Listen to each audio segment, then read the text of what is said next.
America क्या कुछ कर रहा है, अपनी मनमर्जी चला रहा है, ये तो भाई समझ में भी आ रहा है। क्योंकि जिस तरह से पहले दिन से शपथ लेते ही सिग्नेचर होना शुरू हुए अमेरिका के भीतर, तो डोनाल्ड ट्रंप अमेरिका फर्स्ट के नारे के साथ आगे बढ़ने लगे।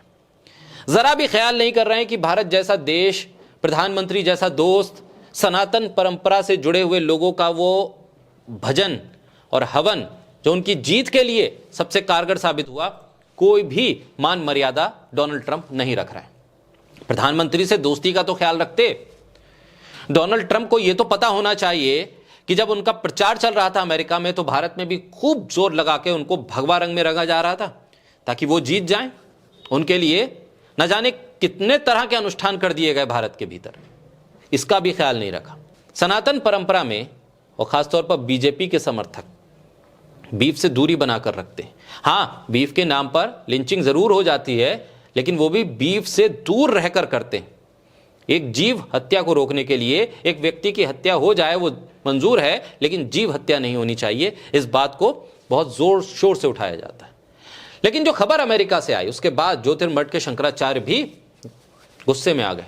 एक निंदा प्रस्ताव पास कर दिया अमेरिका के खिलाफ। अमेरिका के खिलाफ आंख में आंख डालकर कह दिया कि जो तुमने किया वो ठीक नहीं था, वो सनातन परंपरा पर हमला था। अब जब शंकराचार्य कह रहे हैं कि डोनाल्ड ट्रंप सनातन परंपरा पर हमला कर रहे हैं, तो फिर प्रधानमंत्री को तो अपनी यात्रा फौरन कैंसिल कर देनी चाहिए थी। दिल्ली में जो अमेरिका का दूतावास है वो बिल्कुल बंद कर देना चाहिए था, क्योंकि सनातन परंपरा पर हमला करने की कोशिश की गई है। लेकिन ऐसा हो नहीं रहा। हुआ क्या? दरअसल जो भारतीय अमेरिका के मुताबिक अवैध रूप से अमेरिका पहुंचे थे, उनको वापस भेजा गया।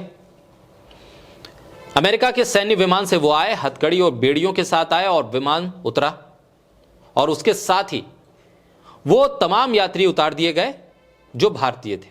उसमें ज्यादातर पंजाब या हरियाणा से जुड़े हुए लोग थे। हरियाणा के एक निशांत नाम के युवक ने जो कहानी सुनाई, जो दास्तां सुनाई, जो दर्द सुनाया, उसे सुनकर उनका परिवार रोने लगा, और जिसने सुना वो सब हैरान और परेशान हो गए। क्योंकि जो कहानी थी वो अमेरिका की थी, और अमेरिका यानी कि प्रधानमंत्री मोदी के दोस्त डोनाल्ड ट्रंप का अमेरिका, वहां जो बर्बरता दिखाई वहां की सेना ने, वहां की पुलिस ने, जो अमर्यादित कृत्य किए गए, उस पर सवाल उठने लगे।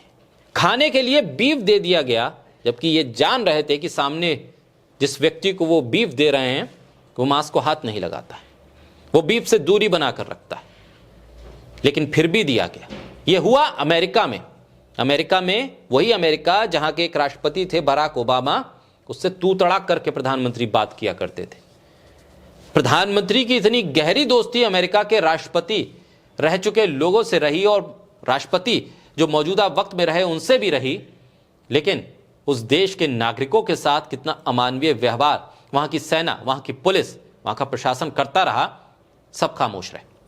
निशांत ने जो कहानी बताई, जो बातें बताई, उसके बाद शंकराचार्य ने ट्वीट करके बाकायदा तौर पर एक वीडियो जारी किया और कहा कि अमेरिका के खिलाफ निंदा प्रस्ताव है, क्योंकि यह सनातन पर हमला है। सवाल यह है कि शंकराचार्य ने सनातन परंपरा की रक्षा के लिए एक निंदा प्रस्ताव तो पास किया, लेकिन हिंदुत्व की राजनीति करने का दम भरने वाली बीजेपी का एक भी नेता इस मुद्दे पर नहीं बोल पाया। हरियाणा में तो बीजेपी की सरकार है, वहां का एक नेता इस पर सवाल खड़े नहीं कर पाया। निशांत की दास्तां तो तमाम अखबारों में छपी है, उसे पढ़कर भी किसी नेता का एक ट्वीट नहीं आया। हिंदुत्व के रक्षक के तौर पर जो खड़े होने वाले गौरक्षकों का मंडल है पूरा हरियाणा के भीतर, चप्पे चप्पे पर जो हथियारबंद गिरोह के तौर पर चलते हैं, उनमें से किसी एक का बयान नहीं आया।